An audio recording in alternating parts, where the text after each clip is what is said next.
Hi RR brothers சொந்தங்களுக்கு என்னுடைய வணக்கங்கள்.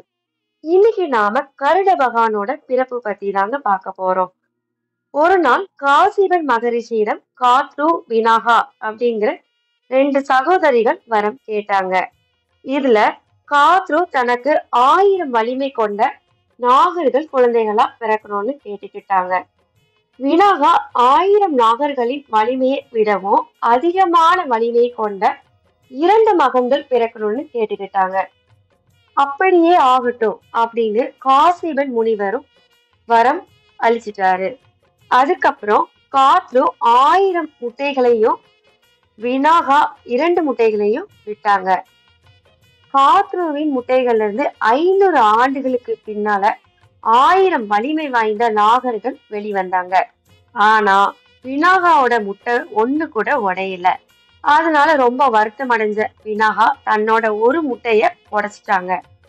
ஆனா அந்த முட்டையில இருந்து சரியான வளர்ச்சி இல்லாத அருணா அப்படிங்கிற ஒரு பறவை மனிதன் வெளியில் வந்தாங்க. அவர் தனது தாயின் அவசர செயலால ரொம்பவும் கோவப்பட்டு தன்னோட தாய்க்கு ஒரு சாபத்தை கொடுத்துட்டு போனாரு. அது என்ன சாபம்னா, காத்ருவின் அடிமையா அவரோட தாய் கண்டிப்பா இருக்கணும் அப்படின்னு. அது எவ்வளவு காலத்துக்குன்னா, இன்னொரு முட்டைய ஒரு 500 ஆண்டுகள் காலம் வரைக்கும் பாதுகாக்கணும். அப்படியே பாதுகாக்கப்பட்டு 500 ஆண்டுகள் கழித்து அதுல இருந்து வர்ற குழந்தைதான் வினாகாவை அந்த சாபத்துல இருந்து வெளியில கொண்டு வருவாங்க அப்படின்னு சொல்லிட்டுதான் அருணம் பறந்து போயிட்டாரு. அதே போல வினாகா அந்த ஒரு முட்டைய 500 ஆண்டுகள் பேணி பாதுகாத்தாங்க. சரியா 500 ஆண்டுகள் கழித்து பயங்கர இடி சத்தத்தோட அந்த முட்டை உடைஞ்சி அதுல இருந்து மும்மூர்த்திகளில் ஒருவர் தான் விஷ்ணு.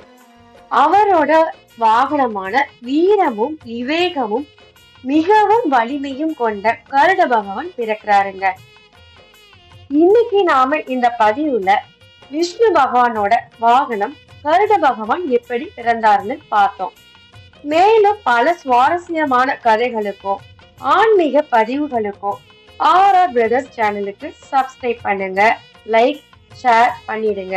அந்த பெல் சிம்பலையும் பிரஸ் பண்ணிடுங்க. தேங்க்யூ.